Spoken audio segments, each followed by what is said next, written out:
¿Recuerdas el momento exacto cuando escuchaste que te condenaron a muerte en Estados Unidos?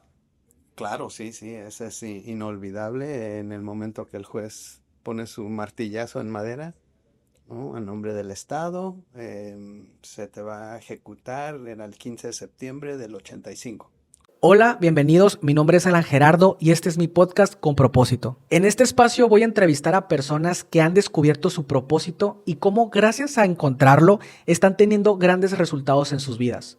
Y todo con el fin de que tú escuches y aprendas consejos prácticos para tu vida diaria. El fin de este podcast es que te inspires, entiendas y sobre todo seas consciente que el tener un propósito en la vida te va a ayudar a tener una vida plena. Y lo más importante, que le encuentres un sentido a la misma vida. Gracias por compartirlo porque así le vamos a ganar al algoritmo. Y más personas van a poder ver estas entrevistas de tanto valor. Bienvenidos a mi podcast Con Propósito. Bienvenidos a un capítulo más de mi podcast Con Propósito. En esta ocasión traemos un invitado que de verdad para mí es muy especial y creo que es un invitado que tiene un propósito increíble. Se llama Mario Flores. O sea, imagínate, condenado a muerte en Estados Unidos, se convirtió en su abogado defensor y ahora ayuda a otras personas a salir adelante. Bienvenido, Mario, mucho gusto. Muchas gracias, Alan, por invitarme a este gran podcast. He escuchado mucho de ti y es un placer estar aquí contigo y estoy ilusionado de escuchar tus preguntas. Ok, muy bien. Pues la primera pregunta Sí. creo que es la que todo mundo le gustaría preguntarte. O sea, ¿recuerdas el momento exacto cuando escuchaste que te condenaron a muerte en Estados Unidos? Claro, sí, sí, ese es inolvidable en el momento que el juez pone su martillazo en madera, ¿no? A nombre del Estado, se te va a ejecutar, era el 15 de septiembre del 85. Ok. ¿Y de qué se te acusó? Se me acusó de homicidio calificado con robo a mano armada. Fueron los cargos oficiales. Bien, esos fueron los cargos oficiales, pero el argumento del fiscal no es lo que argumentó. Y va a haber un truco ahí jurídico que para tu audiencia que sabe de derecho, en Estados Unidos ciertos homicidios, solamente ciertos homicidios califican para la pena de muerte. Por ejemplo, si matas a una persona menor de 12 años, calificas para la pena de muerte. Si matas a una persona mayor de 72 años, calificas para la pena de muerte. Si matas a una persona porque la vas a violar a una mujer, calificas por la pena de muerte. Si matas a una persona durante el transcurso de entrar a su casa para robar la casa y surgió el dueño, pena de muerte. Calificas, solamente Ok. calificas. Entonces hay una lista lo que se llama en términos jurídicos estadounidenses factores agravantes que acompañan al homicidio. Y en el caso mío, como ya querían eliminarme, le aumentaron un ingrediente al homicidio que era robo a mano armada. Y nada más para que tengas ya después a tu audiencia de abogados, le podemos ya desglosar un poquito el truco que utilizan en Estados Unidos para agarrar a alguien que quieran eliminar, ejecutarlo y le ponen este pequeño ingrediente aderezo al homicidio y con eso ya pueden. Y una pregunta, ¿y cómo llegaste a estar en el momento, en el lugar indicado o en el lugar menos indicado para llegar a que te den esa condena? Bueno, mira, es un trayecto de años, ¿no?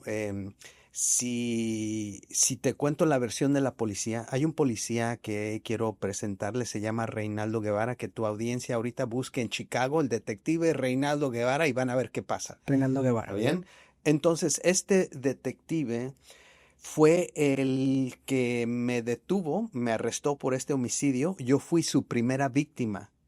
De las 55 víctimas que tiene ahorita, lo están enjuiciando ahorita en Chicago. Lo están enjuiciando. Sí, yo fui su primera víctima y con mi caso fue donde se hizo estrella porque solicitó la pena de muerte. Entonces, en respuesta a tu pregunta, Alan, que él dice que él me conoció a mí desde niño y que empezó a verme ayudar a crear esta pandilla violenta, que es falso. ¿En dónde la creaste? Según él. Él, en Chicago, En Chicago. en la zona norte-oeste de Chicago. Entonces él es el que esgrime ese como argumento, que Mario es una mala persona, es un demonio, es una persona, un monstruo, perdón. Y lo conozco desde niño, sé toda su trayectoria, lo observé mientras que él ayudó a formar esta pandilla violenta. Y entonces te cuento eso porque eso ya te va dando que es un proceso de cocinar este pastel que va a culminar en la pena de muerte. Entonces no es como te imaginabas al principio que estaba yo de curiosamente una noche en Chicago en el momento equivocado, no. Fue ya maquinación de este policía que fue poniendo las piecitas para ponerme este 4 con este homicidio. Y ya tu siguiente pregunta podría ser, por ejemplo, ¿y por qué a ti? Exacto, es lo que, o sea, ¿por qué a ti? Eh, y de alguna forma tenías algunos lazos con criminales. Sí, bueno, vivía en la zona norte-oeste de Chicago, Ok. ¿bien? En los barrio latino. Entonces es como decirle a México aquí, si van a la Ciudad de México, soy de Tepito. Órale. Ya, Ok, ok, ya una te, etiqueta. ya te etiquetaron, ¿no? Y entonces y bueno, entonces para ser más puntual y más como certero, esta historia con Guevara inicia en julio del 84 porque la ciudad de Chicago se convirtió en la ciudad más violenta de toda la Unión Americana. Y no le gusta a Chicago esa distinción porque es una ciudad turística. Y por eso la policía, el jefe de policía, inician un nuevo proyecto que se llama... am, no recuerdo ahorita las siglas, pero era de pandillas. Ok, Algo de pandillas para eliminar las pandillas. Se me escapa el nombre sí, ahorita. sí. Y encabezaron a este policía, Reinaldo Guevara, como es latino, en la zona latina, en los barrios latinos, pues él va a ser el que va a ser el estrella. Y de todos los latinos me selecciona a mí. ¿Por qué? Por una buena razón. Yo en este momento, en el barrio, yo crecí con los pandilleros, conozco a los líderes, me conocen. Me puedo ahorita yo quitar la ropa, no tengo un solo tatuaje de pandilla, entonces vivo con ellos, los conozco, convivo y sus hermanos menores van a la escuela conmigo y van a ser mis conecte a la pandilla, ¿no? Ok. Y, y ya entrando a la prepa, mis padres, para alejarme de estas amistades de la pandilla, ya vieron mis papás que andaba yo en malos pasos y fue así que me mandan lejos del barrio a estudiar a una escuela prestigiosa, que hasta la fecha es una de las mejores escuelas en Chicago, en donde voy a compartir escuela con Michelle Obama. Nada más para que veas el nivel de alumnos que hay en esa escuela. Y en esa escuela me convierto yo en campeón saltador trampolín y estoy recibiendo becas de las 10 mejores universidades de Estados Unidos. Yo era más famoso que Michelle Obama en su etapa de prepa. Ok. O yo era la estrella ¿no? Junto con los jugadores de fútbol americano como los Walter Paytons, así. Ujú. Y puedes ver ahorita esa escuela, pues fue Michelle Obama, fueron los creadores de Matrix. ¿Cómo se llama la película? Perdón, la película. Sí, La Matrix. escuela, La escuela, perdón. Whitney Young. Ok. Whitney Young fue un activista con Martin Luther King, Ok. ¿sí? Entonces se jala solamente a los mejores alumnos de la ciudad. Los que tienen un promedio, los mejores promedios de todas las escuelas públicas, califican para ir a esa escuela. Entonces le llaman como escuela imán. ¿Y cómo calificaste tú a esa escuela si tú vivías en una zona Exactamente, qué buena marginada? pregunta. Pues como mis papás sabían que yo ya había malos pasos, ¿no? Yo tenía que ir a la prepa con mis compañeros del barrio a la misma prepa. Mi papá ya sabía que iba a ser fatal. Y mis hermanas eran muy estudiosas y ellas tenían becas a la Whitney Young. Y ya mi papá les preguntó a mis hijas, a mis hermanas, oye, hablen con el director a ver si pueden convencerlo que dejen a tu hermano ir ahí para que lo cuiden. Hay que custodiar a este niño, ¿no? Y entonces en ese momento mi papá siempre me metió en equipos de fútbol, fue futbolista mi papá aquí en México, y me metió en equipos de fútbol desde niño en Chicago y ahí desarrollé a jugar fútbol. Y esa escuela, como es una escuela de aplicados nerds, ¿no? Estudiosos, pues no participan en los deportes. Y Órale. los que participan en deportes no tienen suficientes como para competir contra otras escuelas. Ok. Y mis hermanos encontraron ese caminito. Le dicen al director, oye, mi hermano juega bien fútbol. Hacemos un trueque, ¿no? Déjalo entrar, nosotras le ayudamos con sus tareas y él nos ayuda con el equipo de fútbol.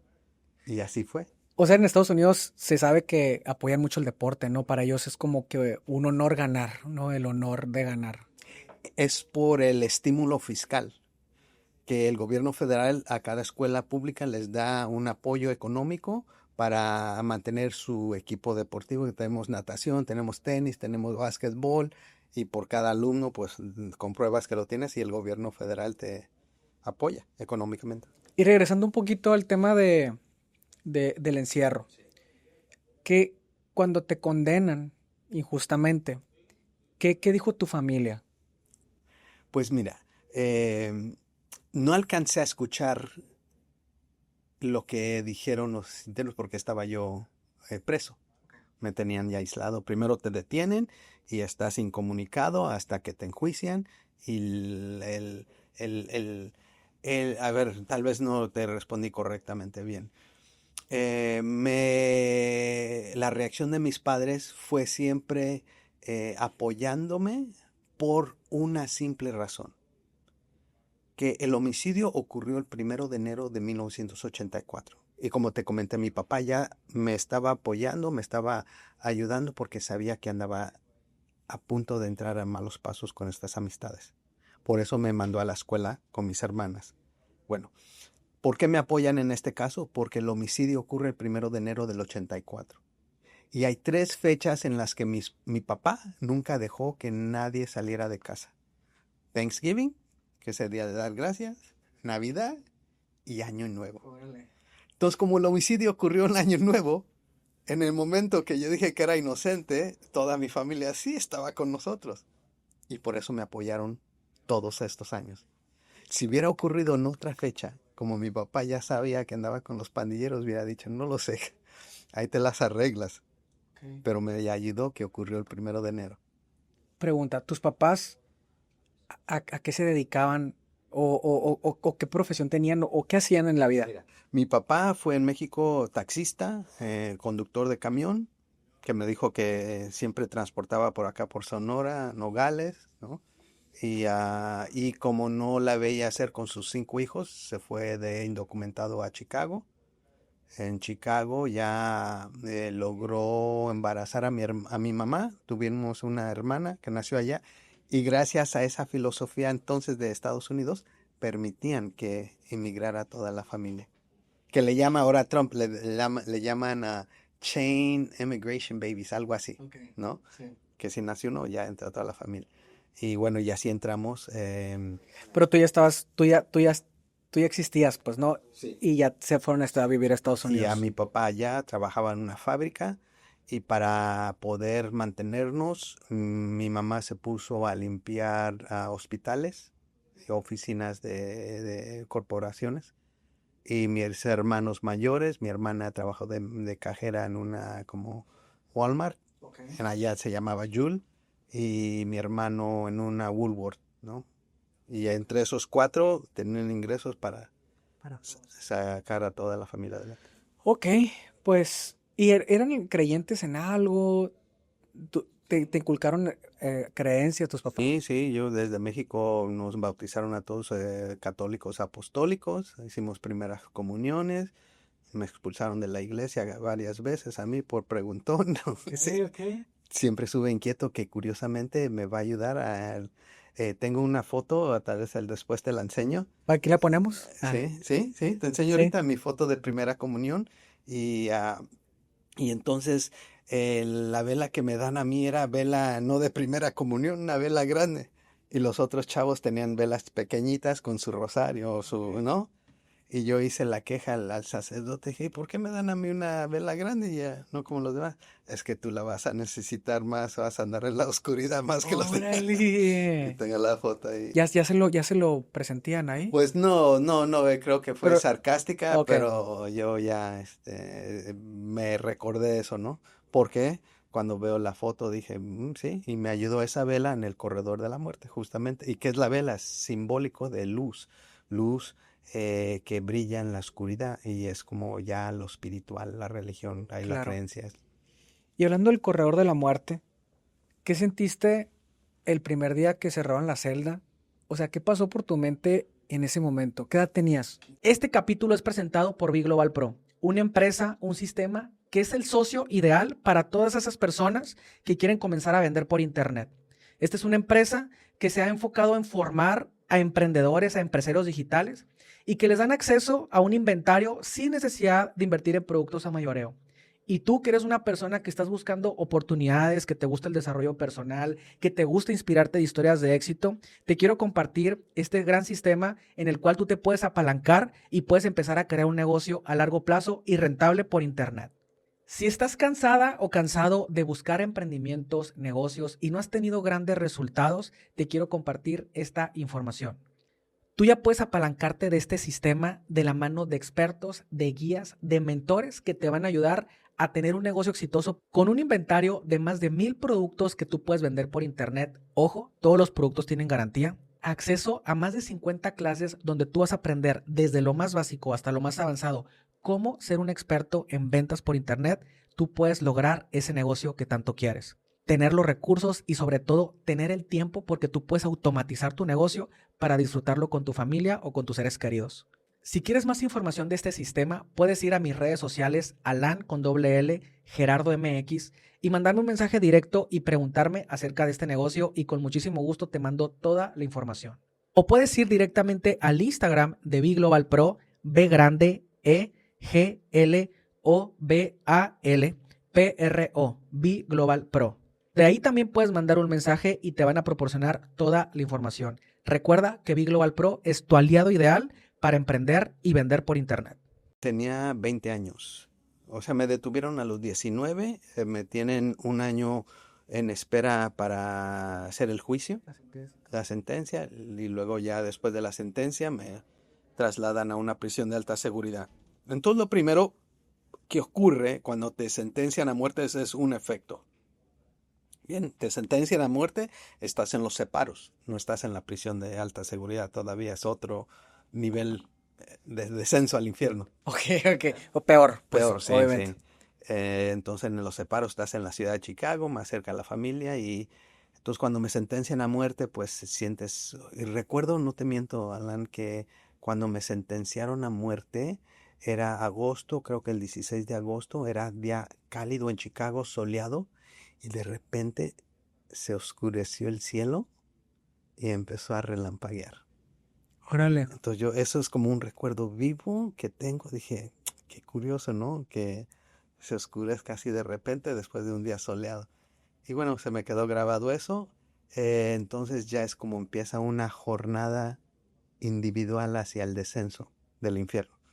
Entonces ya empieza tu mente a ver qué espera. Afortunadamente para mí, pues ya tengo conocidos dentro del penal. Entonces tienes ya el grupo de apoyo que son. O sea, ya conocías gente que estaba Sí, dentro. sí, ya conocí a gente que conocí en la calle y vas haciendo amistades ahí.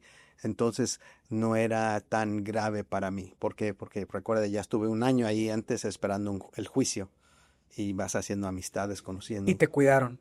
Y sí, me cuidaron, ¿no? Y te tocó cuidar a alguien a ti.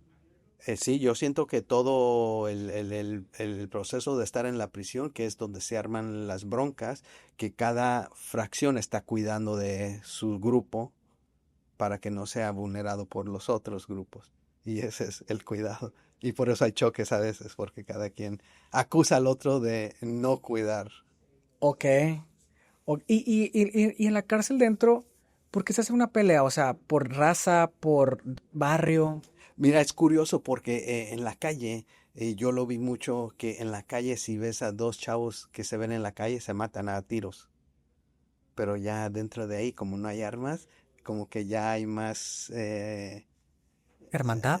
¿O qué? no, no hay más en común. Hola, ¿cómo estás? Ya mero te mataba el otro fin de semana, te vi con tu niño, Órale. ¿no? Y empieza como una amistad más, pero las broncas empiezan inicialmente por el control de los teléfonos, de la televisión, de los patios para hacer ejercicio, ¿no? Y por eso se empiezan a pelear. Ya esos son verdaderamente, o que alguien le robó una propiedad, un libro, algo a otro preso, o que le faltaste respeto a la pandilla con un gesto de que le falta respeto, Ok. cositas así. Ya. Ok. Y en ese transcurso de los 20 años, ¿hubo un momento en el que tú dijeras, oye, sabes que ya no quiero vivir? No, nunca. ¿Por qué? ¿Qué fue lo que te movió? Eh, Porque cuando estás joven, estás lleno de vida. Y cuando estás joven, estás joven y saludable, que es lo que ahorita hago en mis conferencias, tratar de promulgar el mensaje, cuida tu cuerpo, porque en el momento que ya ataques tu cuerpo vas a llegar a querer suicidarte, porque te atacaste tú mismo, ya que hay. Ya le faltaste el respeto a ti mismo, ya es más fácil si sabes que me voy de aquí, ya no soy nada, no valgo, ¿no? Pero si cuidas tu cuerpo, siendo joven y buen cuerpo, seguramente vas a luchar bajo toda circunstancia y vas a superar y ganar la batalla. Ya cuando eres mayor, entonces ya entran en pensamientos, ya estoy viejito, estoy tomando espacio y, ¿no? Aire, me entran, ¿no? De querer suicidarse, ¿no? Y estar en una pena de muerte en Estados Unidos implica estar, le llaman corredor de la muerte. Sí, el corredor le llaman pabellón o corredor. Corredor, ¿por qué? Em, Aquí como le dicen a un hall, pasillo, ¿no? Sí, La otra frase es corredor. ok. Entonces es el pasillo de la muerte, el corredor de la muerte. Y la otra frase que usan es el pabellón de la muerte. Y ese pabellón de la muerte le dicen así porque está la gente más peligrosa. ¿No? ¿Por qué? Porque describe el formato, la estructura de cómo está diseñada la prisión. ¿Y por qué lo ponen en filas? Porque así el custodio puede caminar y ver a todos los presos en una sola fila, en un pasillo, en un corredor. Ok. Bien.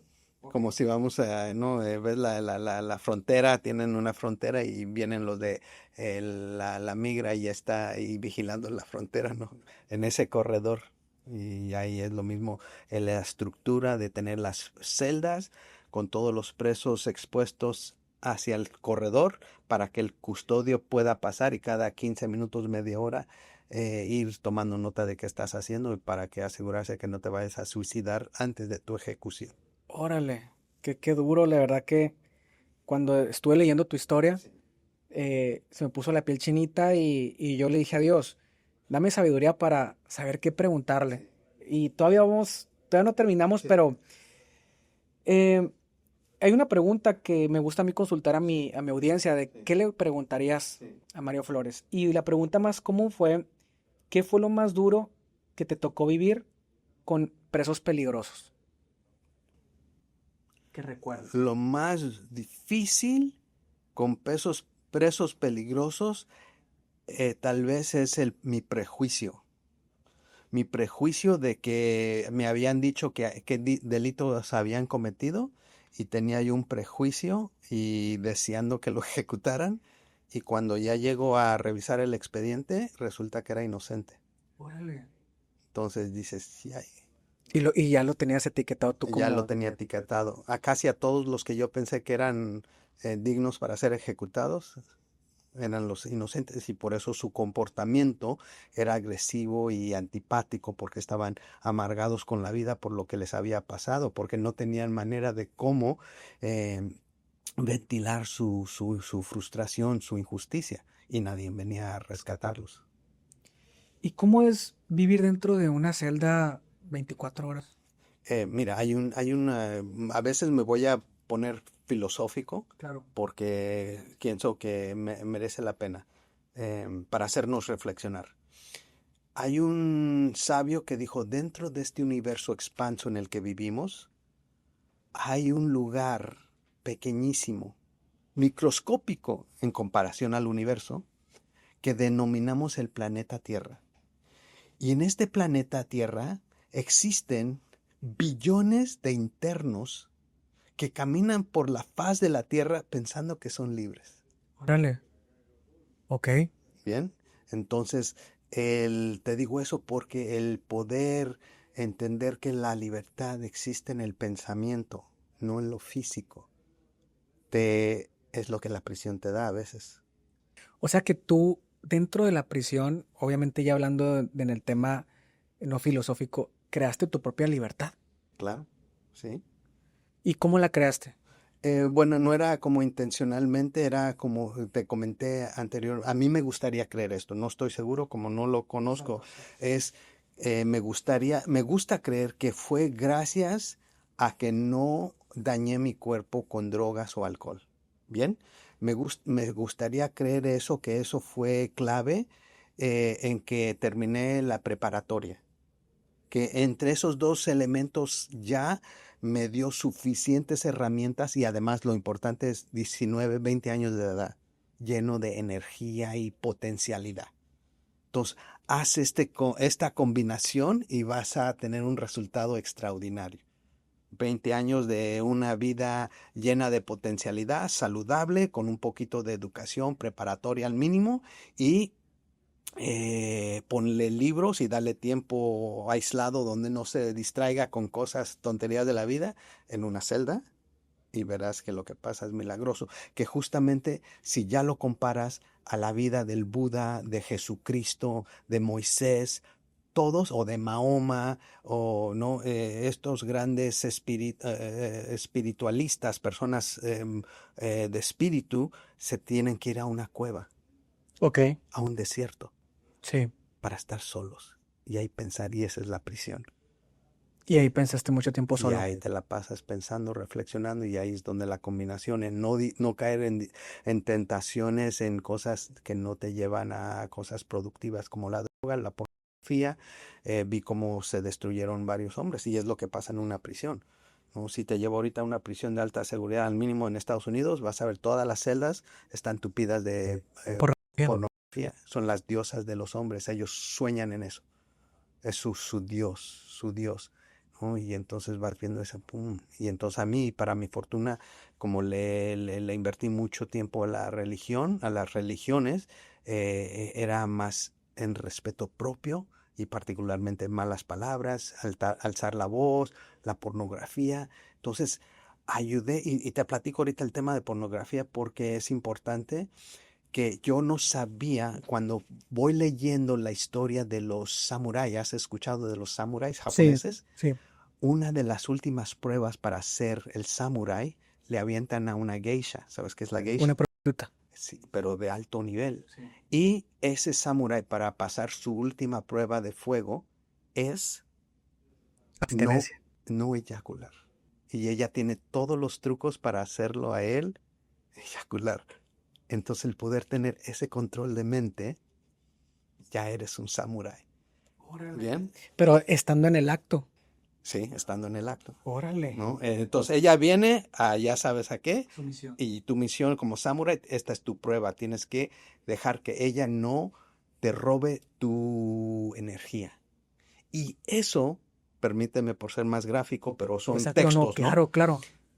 Si te vas a la tradición hindú, hay los tres dioses, Krishna, Shiva y Vishnu. Entonces, en uno de los diálogos entre Vishnu y Shiva, están debatiendo sobre cómo debe ser el comportamiento de sus seguidores. Entonces, uno de Shiva, no estoy seguro si es Vishnu o Shiva, uno de los dos, le dice al otro, yo le estoy promulgando a mis seguidores que se abstengan del sexo. Y el otro le responde, ¿por qué le dices a tus seguidores que se abstengan del sexo y cada que te veo con el pene erecto? Dijo, exactamente. Siempre me mantengo erecto, lleno de vida y de deseo, pero nunca eyaculo. En el momento que eyaculas, te mueres. Y he visto como los leones cuando están en la selva, ¡pum!, tienen su relación y caen. Los ratoncitos, los conejos, ¡pum! Y dije, mira, y entonces te platico todo eso porque compaginando con todo lo que leía de las religiones, pues me abstuve de pornografía, me abstuve de pensar pensamientos. Obviamente tenía sueños eróticos, Sí. ¿no? Y, y entonces te platico todo esto porque esa energía se fue canalizando en cuadros, en estudios de derecho, filosofía, religión, y entonces me fui canalizando esa energía en estos temas que últimamente me van a dar esa libertad que te platico. Qué impresionante. O sea, el dominio propio te liberó. Aunque muchas personas dicen, oye, yo quiero ser libre y quiero placer, quiero estos placeres, quiero esto, y creen que esa es la libertad, pero si te diste cuenta, el dominio propio te liberó. Sí. Wow. Y mira, te cuento ahorita un detallito que me hiciste recordar. Me deportan de Estados Unidos a México Em, y lo que me ha salvado en libertad es que como no voy a prostíbulos, no busco mujeres fáciles, ¿no? Siempre me ha gustado, he tratado de buscar una mujer bien, una pareja bien. Como no la he encontrado, sigo soltero. Ok, lo que te iba a preguntar. Pero eso me ha salvado la vida. Y cuando veo como ahorita a Trump o otros poderosos que tienen escándalos sexuales casados, y dije, pum, los destruyó, ¿no? Entonces siento yo que tomé una buena decisión en controlar el apetito sexual, canalizarlo a lo que es correcto. Bueno, para mí ya por la edad tal vez no es primordial, ¿no? Pero cuando eres joven, tu Líbido. líbido está a tope y te va a meter en problemas y lo vemos ahorita con todos los jóvenes, que es el problema que tienen, ¿no? Todo agujeros trincheros para ellos. Claro. Entonces es un problema. Y recuerdo ahorita que me hiciste recordar del libro de la República de Platón, en el escenario, un joven le pregunta a Sócrates que si no quería ir al pueblo donde, a un pueblo cercano donde estaban para ver las chavas del otro pueblo. Y Sócrates dijo, afortunadamente para mí, por mi edad, no tengo que combatir con esa etapa del líbido que no te deja concentrar en nada, porque está a tope y no puedes estudiar esto, no puedes... Claro. Y entonces creo que eso, mi dominio, y fue a través de las religiones y los estudios, esto te comenté de cómo preservar tu energía, que yo ya lo tenía claro en prisión y veía a todos los presos como tenían pornografía y lo hacían con plan, con maña los carcelarios, ¿eh? Porque te ponen pornografía porque ya al eyacular ya no eres agresivo. Y se calmaba. Y se calmaban. Y entonces un día yo pensé que era raro, ¿no? Pero un día vi en el mundial, estaba viendo el mundial de fútbol y escuché que la selección de Holanda o de la Alemania, que antes de que llegaran al cuarto de finales, le decían a todos los jugadores, ni queremos visitas conyugales, nada, Sí. ¿no? Ajá. Que lleguen a la final, les traían a sus parejas o prostitutas para que ya se desgastaran y tuvieran más tranquilidad y calmo y atentos al campo. Dije, mira. Sí, y hay otros también entrenadores que dicen, vamos a entrar un mes de concentración, cero esposas, cero novias, cero mujeres, ¿no? Y yo creo que precisamente es por eso. Tengo una Sí, pregunta. Cuando dices que exploraste la religión, sí, entiendo que, y lo que me estás contando, entiendo que leíste filosofía también. sí. Pero ¿cuál es el Dios que tú crees? ¿Quién es el Dios que tú le rezas y que tú le adoras? Mira, siempre como cualquier libro que di una conferencia un día en Shanghái y estaba Leo Zuckerman Sí. y su esposa me pregunta, ¿qué libro me recomiendas?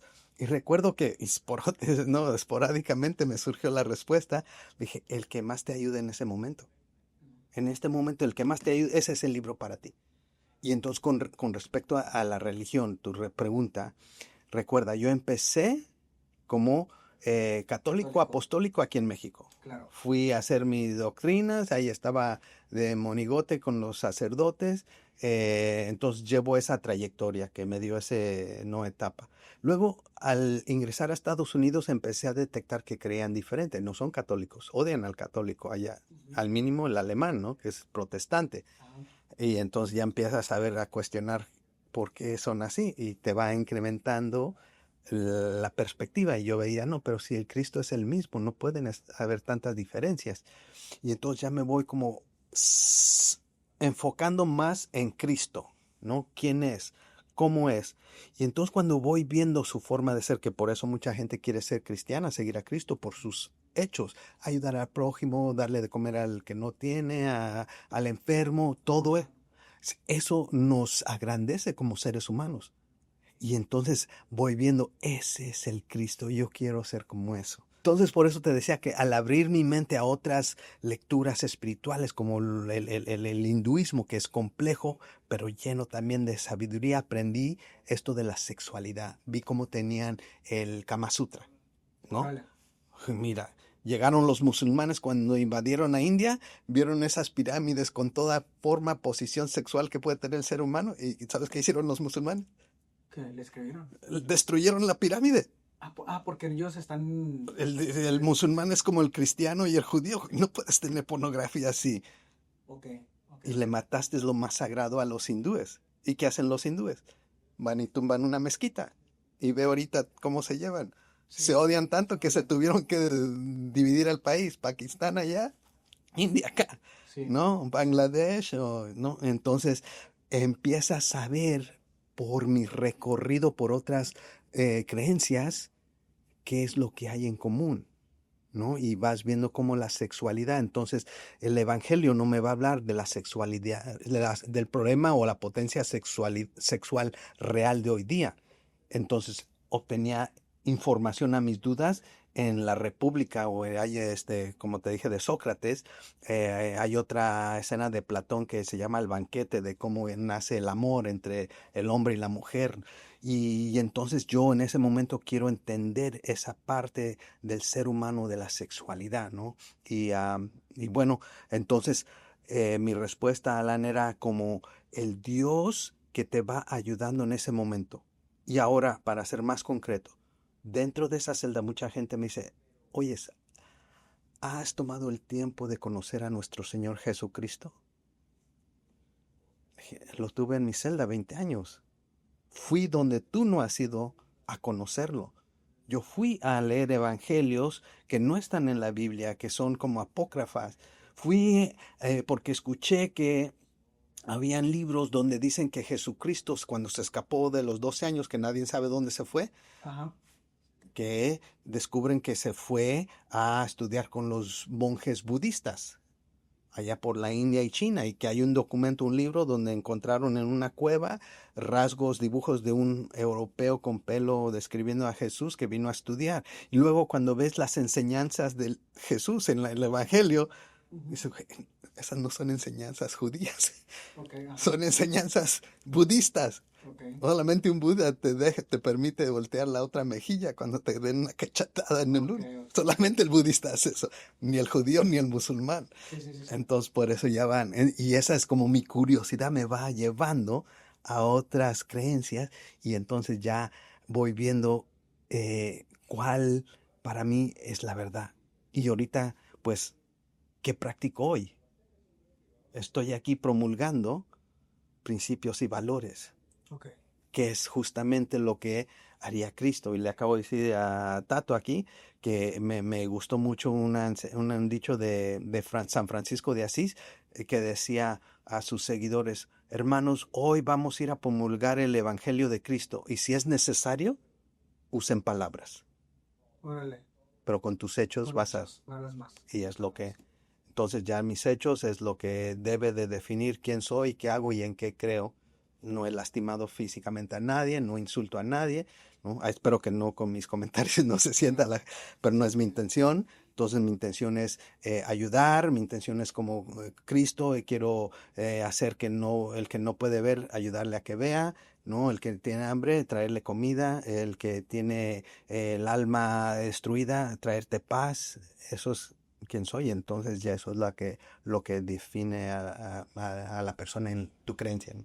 Y en ese momento donde empezaste a estudiar diversas filosofías y religiones, imagino que tuviste un momento muy oscuro.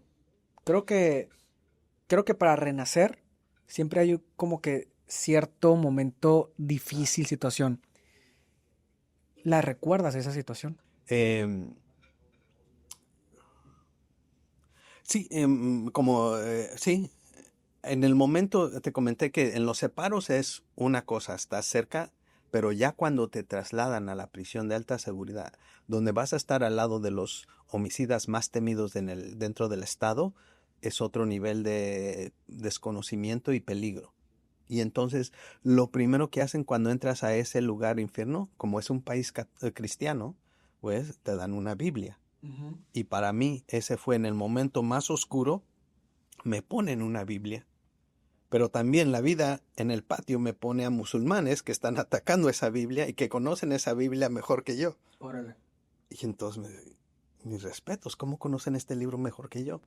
Y empiezas a ver su libro, quiero estudiar su libro para conocerlas mejor que ellos.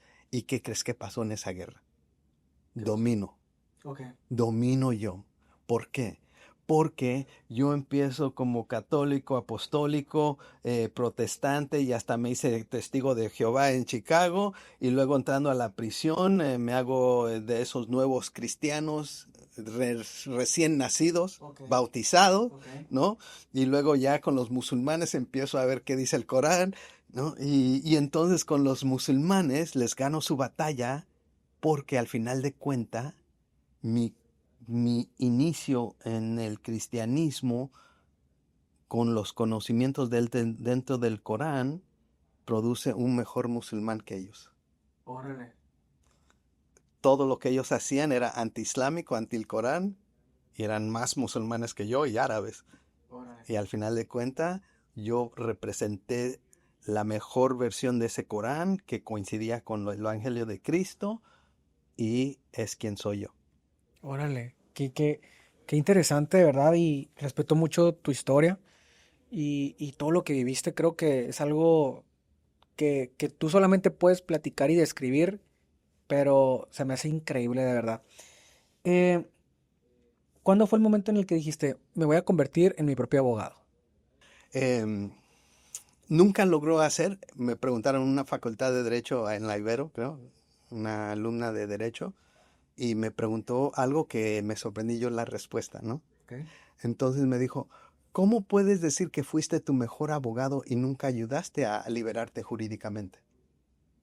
Ok. ¿No? Porque ayudé a los demás, jurídicamente en otros casos a liberarlos, pero en el caso mío no. Y entonces recuerdo que la callé con esto. Le dije, ¿cuál es el objetivo primordial de un abogado defensor? Primero, sacar al cliente de la cárcel. Claro. Pero luego hay aún algo más importante, que de qué vale que saques a tu cliente de la cárcel y sale maleado, sale trastornado, sale deprimido. Entonces por eso yo siento que fui el mejor abogado en mi caso porque salí cuerdo. Órale. Me defendí de las tentaciones de ese mundo, inframundo de pecados y violencia. Y por eso es la mejor defensa jamás estructurada. Y se quedó aquella. Oye, y retomando ese tema, ¿cómo saliste de la cárcel? Porque fuiste tu mejor, o sea, Aquí es donde entra el milagro. ok, ¿Bien? a ver. Aquí es milagro hablando, este es para puro creyente. Nadie más lo va a entender. Y siento que fue un milagro del cielo que estoy aquí con ustedes hoy. Por esta razón. Jurídicamente hablando, todas las cortes de amparo en Estados Unidos ya habían revisado mi expediente y dictaminaron que recibí todos los derechos procesales que se le puede ofrecer a cualquier inculpado. Un juicio justo, abogado, me dieron derecho a presentar mi defensa, esos son. Y las evidencias que estaban en mi contra eran los testimonios de mis dos mejores amigos de infancia, que declararon bajo juramento en mi contra, diciendo que ellos estaban conmigo la noche del 1 de enero y ellos me vieron matar al jefe de la pandilla rival. Esa era la única evidencia. ¿Bien? Entonces, técnicamente hablando, las cortes, no hay manera que te podemos ayudar, Mario. Tus propios amigos te lincharon. ¿Bien? Entonces, por eso aquí ya viene el milagro. Pues ya se va acercando mi fecha de ejecución. Voy yo, como buen cristiano, ayudando al prójimo, ¿no? ¿Cómo se llama? El buen samaritano. Ajá, bueno, Y de ese buen samaritano ayudo a uno a conseguir su libertad. Ese uno se llama Rolando Cruz. Descubren que es inocente, sale millonario. Y cuando él sale millonario, cuando se acerca mi fecha de ejecución, viene a México a exigirle al presidente Cedillo que haga algo para salvarme la vida. Y a raíz de ese esfuerzo que hizo Rolando Cruz para salvarme la vida a mí, pone mi caso en todo México. Y ahí cuando pone mi caso en todo México, alguien de Zacatecas comparte mi gran historia con alguien en España. Y ese alguien en España, de Málaga, es un fraile, un judío, un musulmán. Imagínate las posibilidades ok. de que este hombre se llama Francisco de Paula, en paz descanse. Él empezó como franciscano y luego se convirtió al judaísmo. ortodoxo y luego fue a ser un musulmán, que entraron en Málaga los musulmanes, y después cuando lo conocí en persona y le dije, ¿y ahora qué eres? Dice, ahora soy ateo, gracias a Dios, que me abrió los ojos. Ok. Y entonces me hizo una persona, ¿no? Alegre y lleno de energía.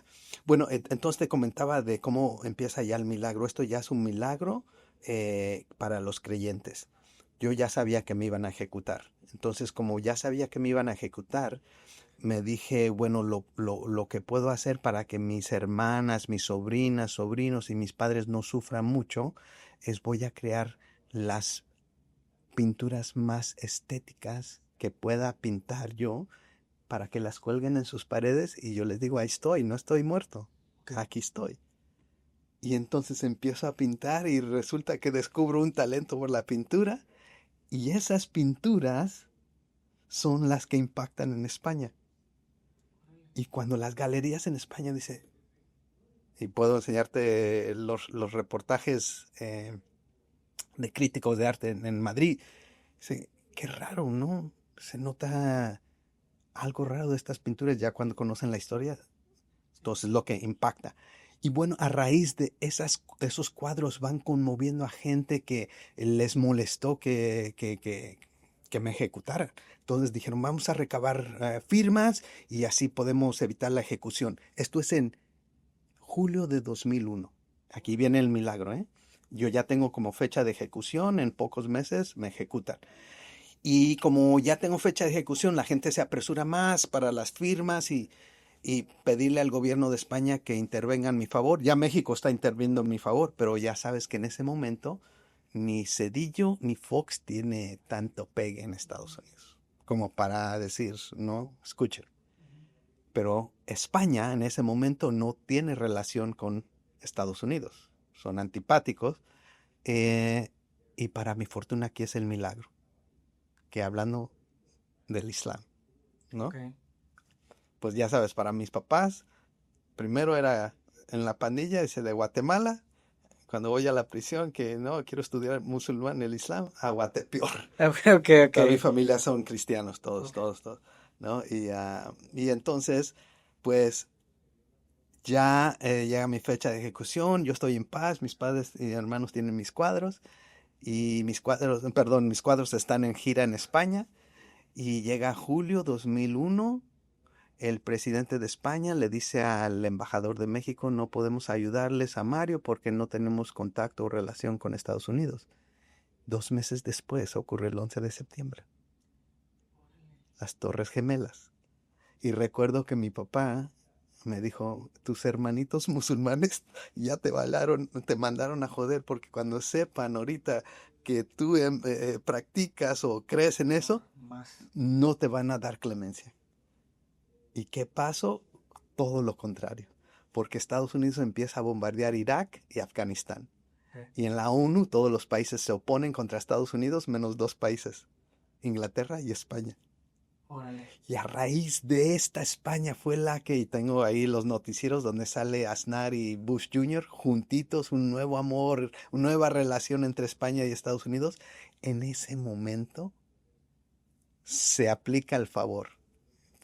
Como mi caso es el más sonado en España, pues los abolicionistas y grupos de apoyo le dicen a Aznar, oye, pídele el favor al presidente.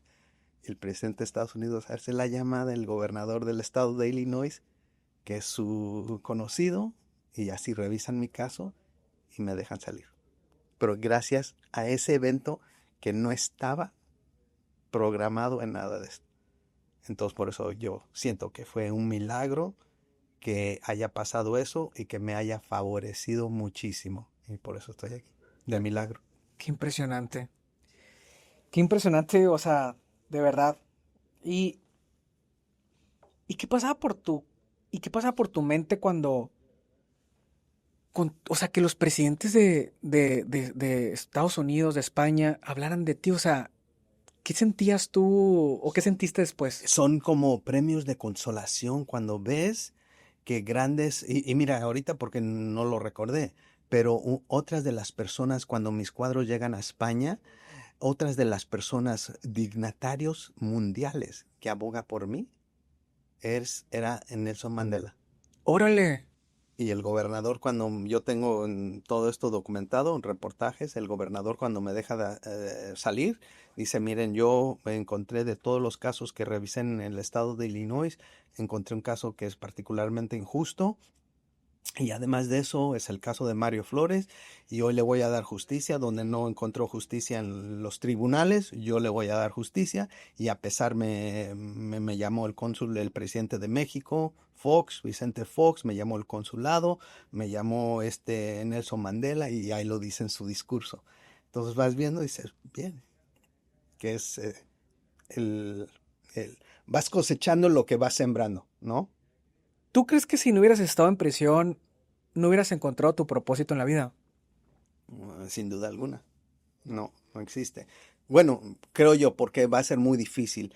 Y es lo bonito de una adversidad, de una prisión, ¿no? Que tocas fondo y es donde nace, para eso nace, creo que las religiones, donde hoy día ningún psicólogo puede ir a rescatar a una persona en un inframundo, una religión sí.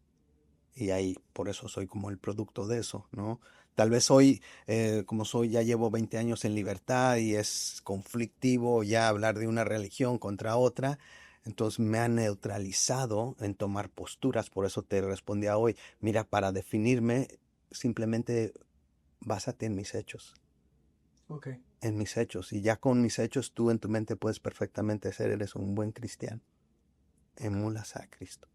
Y si puedo ir a Arabia, voy a decir, hey, eres un buen musulmán. Y si voy a Jerusalén, qué buen judío eres. Si voy a la India, voy a decir, este güey no es hindú.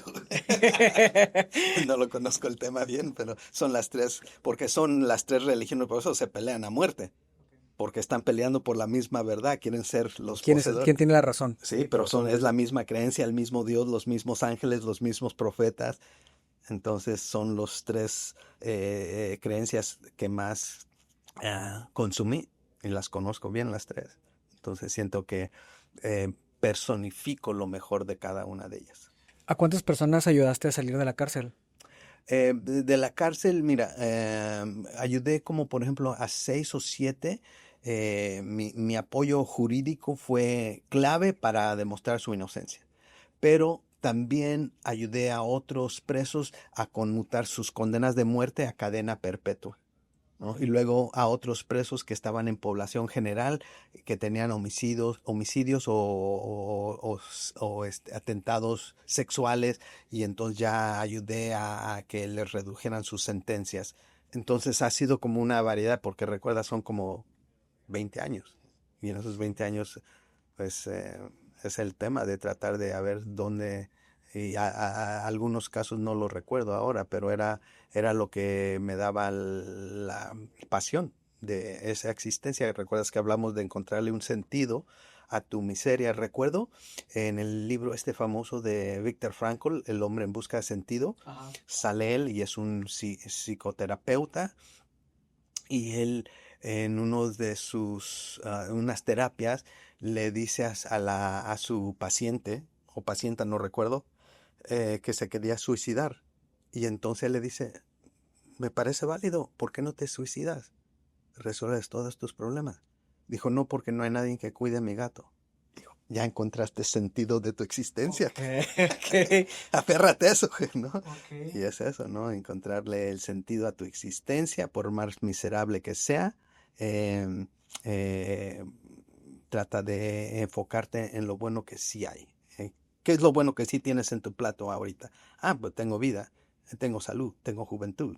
Encuéntrale algo positivo a lo que tengas y aférrate a eso. Eso es encontrarle sentido a tu existencia, por más mala que sea, y seguir como luchando que en esa oscuridad, en esa miseria, va a venir un momento donde prende ese foco, esa luz de divinidad, que como te comenté es donde las religiones pueden llegar a rescatarte y los psicólogos o científicos no han podido hacer eso. Entonces es por eso en esa oscuridad donde estas religiones están diseñadas para rescatarte, ¿no? Excelente. Y ya para terminar, me gustaría muchísimo saber ahorita, ¿cómo, con todo lo que viviste, cómo estás ayudando a las personas? ¿Qué es lo que estás haciendo actualmente? Mira, ahorita vivo en Barcelona. Pensé que iba a tener mucho éxito allá con conferencias porque quería compartir mi historia en nuevo mercado, ¿no? Yo ya he estado aquí en México, llevo 20 años en libertad y he estado, por ejemplo, aquí en Sonora. Fui invitado de los Burrs cada que tenían sus foros de valores Sonora. Okay. Yo era uno de los de cajón. Los CRITs de Fernando Landeros. Ujú. He estado apoyando cuando aperturan esos CRITs para recaudar fondos. Entonces yo sentí que ya había recorrido todo México. Y con mis ahorros dije, quiero llevar mi mensaje al otro lado del mundo. Quería ir a Colombia o Venezuela, pero me decían que era peligroso, ¿no? Okay. Entonces dije, no, pues mejor me voy a Europa, a España, y además como hablo bien el inglés, dije, allá hay audiencias, pero no me ha ido como yo. He querido en conferencias. Aquí en México, estoy aquí porque sí, México sigue nutriéndose de mi historia. Sí. ¿Y no has hecho marca personal en redes sociales como para que más personas conozcan tu historia? He estado opuesto a eso. No, opuesto. Opuesto. He estado con las mejores burós de conferencistas, pero siento, Alan, que va en contradicción de mis valores, ¿no? Porque los valores no deben de mercantilizarse, Ok, monetizarse, ok. porque ya como que va en contra, ¿no? Si fuera yo un deportista, sí, o vendo un producto, sí, pero estoy vendiendo algo que es como divino, que debe ser gratis, de voz en voz. Te recomiendo esto, para que yo no me intoxique con esa fama de, ¿no? Órale. Si me explico, yo conocí a Tato, me invitó aquí Campo Grande Ok. Ujú. y me sorprendió porque el año anterior o hace 2 años yo era el que cerraba el evento, porque es una escuela católica, ¿no? Dice, tu mensaje es el mensaje que queremos para la juventud. Pero el año pasado, este año, fue en marzo creo, o en mayo, no recuerdo, me pusieron segundo, el antipenúltimo. Ok. Y el que cerró con broche de oro era un chavito que tenía unos twitters, no sé cuántos seguidores, Ok. ¿no? Y siento que no quiero convertirme en eso. Ok. Y vi el impacto que tuvo. Todos se formaron a tomar fotos con él, pero nada más era por la foto. Su mensaje no era, Vacío. no es de principios o valores, no me enseñaste alguna tecnología que me puede, ¿no? En competencia con lo que hay ahora en el mercado, Exacto. pero vi que por tener esos seguidores ya es lo que apantalla a los jóvenes y entonces yo he querido no ser así. Entonces, de voz en voz, que corra voz en voz, discreto, y cuando voy, impacto, porque la gente dice, nunca te había escuchado, no te conocí antes. Esa es mi estrategia. Órale. Sí, sí. Elemento de la sorpresa. A mí me sorprendió mucho, de verdad, Mario, tu historia. Y ya para terminar, Sí. me gustaría muchísimo que le dedicaras unas palabras a esa persona que está detrás de un celular, de una computadora, de una televisión viéndonos, que está viviendo en una tipo injusticia, ya sea en algún tema de violencia, en algún tema de escasez, en algún tema en alguna prisión que esté en este momento. ¿Qué palabras tienes para esa persona? Mira, es complicado al mínimo para mí. Bien, porque yo no lo sé todo. Lo que sí sé es lo que yo hice. Yo hice mucho con nada. En una celda 1,5 por 2, ¿qué es lo que tenía? Libros, ¿no? Tenía tele, pero no la veía, me dedicaba a leer. Y esa lectura, esos conocimientos que te he escuchado ahorita, te he estado escupiendo todo lo que he leído, me ha venido a rescatar. Okay. Algunos dicen, mira qué culto es, porque es lo que coseché en ese encierro. Entonces es eso, ahorita los que están detrás de los celulares, pues estás viendo TikTok, sé que tal vez es entretenido, pero dices que te está enseñando, ¿no? Si no te está aportando esa paz, no estás durmiendo bien, tienes que cuestionar. Eso es el contarte mi historia, es para demostrarte, no lo sé todo, pero sí sé lo que hice con mi situación. Hice poco con mucho, entonces yo no necesito riquezas. No necesito tener una pareja para sentirme feliz. No necesito tener un buen trabajo para ser exitoso. ¿Qué sí necesito? Necesito capacitarme, necesito educarme, necesito cuidarme, mi cuerpo, no meterle drogas, no dañarlo, no trasnocharlo. Y entonces ya con esa fórmula a través de mi historia, te estoy enseñando lo que sí funciona. No necesito perder como tiempo y horas tras un celular o persiguiendo, no sé. Sí, entonces, por ejemplo, es muy complicado para mí dar ese tipo de consejo y por eso me gusta limitarlo a lo que yo hice Claro. y a través de mi historia, esto es lo que yo hice y hay muchos más detalles milagrosos dentro de la historia, pero no hay suficiente tiempo. Claro. No tenemos que hacer otro podcast para enseñarte la parte jurídica que cuando te escuchen, tu audiencia va a decir, ay, güey, ¿no? ¿Tú hiciste eso, Mario? ¿Eh? Ok. Y entonces eso es lo que debe impactar. Si ves que yo lo hice desde el encierro, ¿qué tú puedes hacer en libertad? Excelente. Bueno, pues muchísimas gracias, Mario. De verdad que creo que tienes una historia impresionante, digna de un libro, digno que alguien pueda leer tus pensamientos, tu experiencia. Y me va a dar muchísimo gusto leerlo, ¿no? Mira, ya ahorita la esposa del director general de Bimbo escribió una novela que te recomiendo a ver si la pueden ver o tu audiencia. Se llama El canto del pájaro ciego por Viviana Rivera Mancí. Ya está hasta en audiolibro, que resumió la historia de una manera, para mí fue magistral, ¿no? 176 páginas. Le comentaba ahorita a Tato que se me complica escribir una historia mía, biografía. ¿Por qué? Porque estás compitiendo con grandes libros, ¿no? Y todavía no he encontrado al escritor que pueda captar Ok. mi libro, ¿no? O mi historia. ¿Por qué? Porque dicen que en México no leen, Ajá. que no hay un hábito aquí de leer. No hay, no hay, no hay, no hay. Entonces, por eso también dije a través de estas conferencias, no falla, ¿no? Dame 150, 300 personas y verás qué impacto tengo. Si me das una audiencia de 500,000, se van a perder algunas, voy a captar pocas, pero ya empecé a ver, ¿por qué entre más pequeño la audiencia, más compagino y puedo transmitirle verdaderamente un mensaje de que se les va a quedar por vida, ¿no? Ok. Y eso es como un libro contado en vivo. Eh, y ya si quieres después te tengo una grabación, la del presidente del Cruz Azul. Las palabras que dio al escuchar mi conferencia me dejó impactado. Tengo ahorita una grabación en España, fui a dar una conferencia en una secundaria y la directora le dijo a los niños, vamos a ver, ¿qué podemos aprender de esta historia? ¿Quién es Mario Flores? Díganme, a ver, levanten la voz y lo tengo grabado. Pero si escuchas el final, donde una de las niñas dice, bueno, empieza, no es valiente, es de mente abierta porque dejó otras creencias entrar a su mundo. Y la que cierra es una niña que dice, no, es inspirador. Entonces la directora dijo, Mario, esto es lo mejor que puedes estar haciendo en el mundo. Ok. No hagas nada más. Mi familia me dice lo contrario. Oye, ya deja esa historia.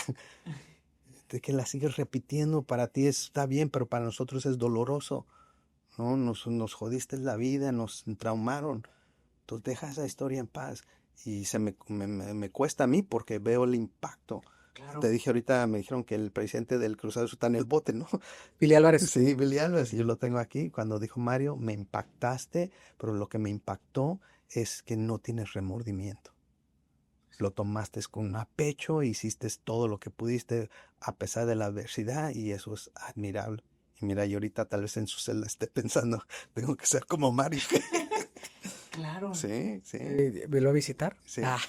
Bueno, como no Es vive broma. aquí, sería bueno. Yo le dije al que me llevó, que uno de los técnicos, a darle yo fui cuando el Cruz Azul estaba a punto que los iban a bajar, de descender. Órale, sí. Me contrataron para motivarlos para ganar ese juego y no los sacaran de la liga. Y ganaron. ¿Y a quién le ganaron? No te acuerdas? No Pero sí ganaron. Sí, ok. ganaron. Excelente. Y bueno, entonces eso es como lo que veo. Dije, esto es lo que impacta y por eso es muy difícil. Hoy en día que dices con los jóvenes está complicado y yo lo único que podemos hacer es hacer este tipo de esfuerzo, en ponerse este tipo de historia, a ver si pega. Yo en todas, como te dije ahorita, Alan, en todas mis conferencias, y ya lo verás mañana, Claro. en todas mis conferencias, al mínimo 100 o 200 de los jóvenes ahí se van a ir transformados. Órale. No podemos hacer nada más que sembrar una semillita y dejar que Dios haga lo demás, ¿no? Ok. Excelente. Muchísimas gracias. Un gustazo, Mario. Gracias.